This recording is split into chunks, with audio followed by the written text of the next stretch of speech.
अगर बात होगी तो सिर्फ पाकिस्तान के कब्जे वाले कश्मीर की, पीओके की। इन्होंने अगर मैदान बनना है तो फिर वेलकम, डू इट। और ये आपकी हिस्ट्री है, मैं कोई ये नया नहीं, ऑपरेशन से दूर पहली दफा नहीं चला। देखिए ना, जब मुगल आके यहाँ पे मार मार के हिंदुओं को मुसलमान करते, वो भी सदूर ही था। आज ये भी सदूर ही है। साइंस और टेक्नोलॉजी कुरानिक विजडम है। इल्म हासिल करो, चाहे चीन जाना पड़े। आज पहुंची हो ना चीन। आपको क्या लगता है पाकिस्तान ने भारत की ओर मिसाइल नहीं फायर करी होंगी ऑपरेशन सिंदूर के दौरान? क्या आपको लगता है कि पाकिस्तान ने अपनी बेहतरीन जो बैलिस्टिक मिसाइल्स हैं वो भारत की ओर नहीं फायर करी होंगी? मैं चीमा साहब, कश्मीर में भी मैंने ओपनली कहा था कि एजेंसियां कहां थी, इंटेलिजेंस एजेंसियां कहां थी। सुना है 7 लाख के करीब फौजी वहां मौजूद हैं, तो उनकी मौजूदगी में वहां पे हादसा कैसे हुआ? सुहेल भट्ट साहब हैं, कहते हैं 40 साल पहले इंडिया सेकुलर था, अब नहीं है। और भाई अगर मोदी जी के आने से सेकुलरिज्म खत्म हुआ तो उसको तो 11 साल हुए हैं, तो 40 साल पहले इसका मतलब कांग्रेस के दौर में ही सेकुलरिज्म खत्म हो गया था उधर। तो हमें सेकुलरिज्म इंडिया का अच्छा लगता है, यहाँ पे सेकुलरिज्म अच्छा नहीं लगता। पीएम मोदी ने 22 मई 2025 को राजस्थान के बीकानेर में एक जनसभा को संबोधित किया, जो ऑपरेशन सिंदूर के सफल निष्पादन के बाद हुआ था।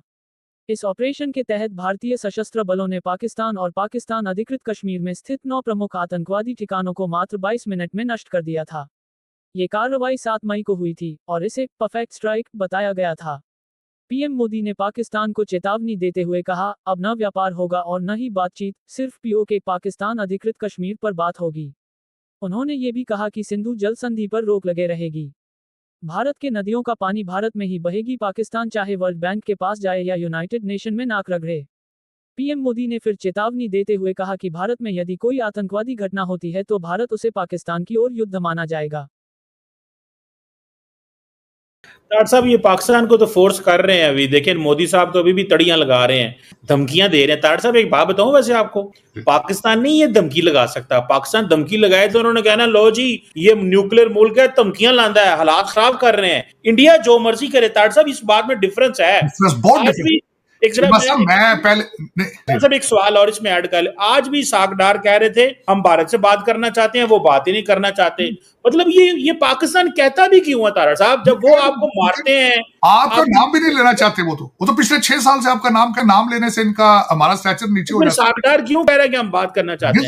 निकल कर नहीं, कोई ना फॉरेन पॉलिसी समझ नहीं होनी। चीमा साहब, मैं हैरान इस बात पे हूं कि देखें जरा स्टेट ऑफ माइंड जरा। कहते हैं हमने वहां उन पे हमला किया 11 चौकों पे, उन्होंने हम पे ही हमला कर दिया कि वो चाहते हैं कि ऐसी थप्पड़ जूतियां मारी और सिर थल्ले कर लेना। वो कहते हैं हम थप्पड़ जूते मारे आपको और आप सर नीचे करें, आप बोलें भी ना आगे से। कहते हैं आप बोलें भी ना। चीमा साहब, मेरा क्वेश्चन है, सारे बड़े बड़े स्कॉलर बैठे हैं भारत, मैं समझता हूं हम तो आटे में नमक के बराबर भी नहीं उनके बारे में।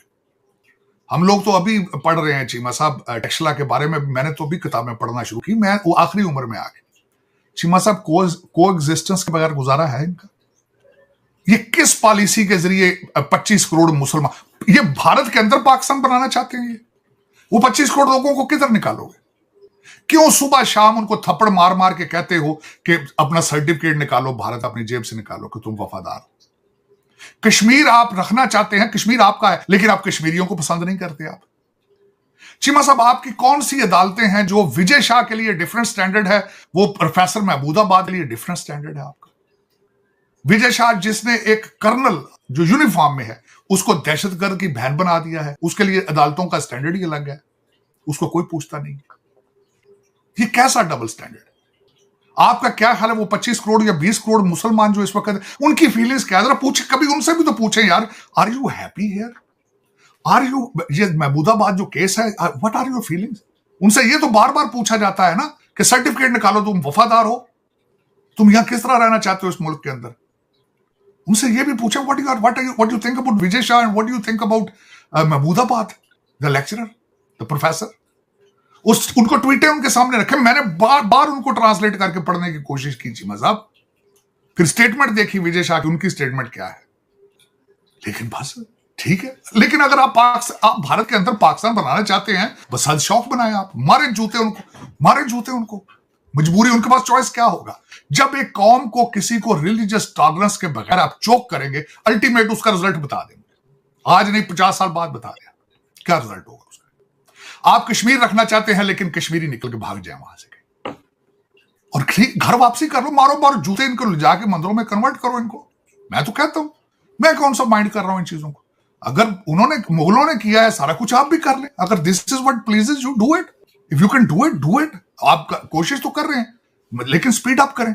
मैं जिक्र करना चाह रहा हूं, अभी मैंने और अरविंद ने एक डिबेट में हिस्सा लिया। सुहेल भट्ट साहब हैं, तो इंडिया को धमकियां दे रहे थे और कह रहे थे हिंदू बनिया जो है हमारा पानी बंद नहीं कर सकता, और हमें जो है ना हथियार निकालने चाहिए, और जितने डैम हैं उनको निशाना बनाना चाहिए। तो हमने अगर इंडिया के 10 शहरों को टारगेट पे ले लिया, न्यूक्लियर टारगेट पे, तो सारे इन्वेस्टर भाग जाएंगे और ये हो जाएगा, वो हो जाएगा। मैंने भी उनसे बड़ा रिस्पेक्टफुली कहा, मैंने कहा सर, आपके जो आप कहते हैं कि आप लिबरल हैं, सेकुलर हैं, लेकिन आपकी जो बातें हैं, आपके आर्ग्यूमेंट्स वही हैं जो जमात इस्लामी वाले देते हैं।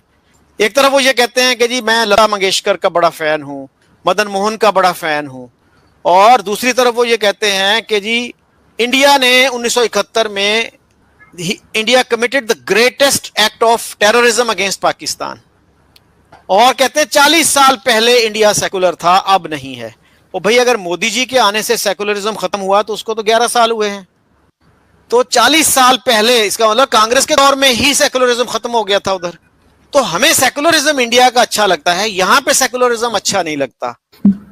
इस बात को बिल्कुल बिलीव नहीं करना चाहिए। इनके एक्शन पे, इनकी बातों पे, इनकी ट्वीट्स के ऊपर अगर आप देखेंगे तो आपको पता लगेगा कि ये वो लोग हैं जिनको मौका लगे तो हर एक का सर तन से जुदा वाली पार्टी है ये, और इससे नीचे ये नहीं सोचते।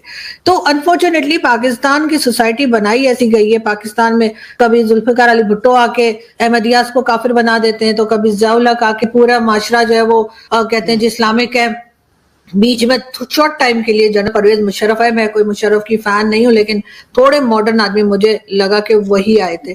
उसके बाद अभी तक देख लीजिए, इमरान खान आती तस्वीर घुमाते हैं। भाई ना आप इकोनॉमी पे काम करते हैं, ना आप यहाँ माइनॉरिटी महफूज है, आपकी माइनॉरिटी का आपने जो हाल कर रखा है, हर चीज में आप जो है वो कुरानी आयात और इसी किस्म की चीजें आपके आर्मी चीफ तक पढ़ के बताते हैं। फिर वो कहते हैं कि जी 2 नेशन थ्योरी की बात, अब 77 साल के बाद आप फिर 2 नेशन थ्योरी की तरफ चले गए कि हिंदू मुस्लिम साथ नहीं रह सकते। इसका मतलब ऐसी वजह से आपने सारे हिंदू यहाँ पे खत्म कर दिए क्योंकि आप उनके साथ रह नहीं सकते।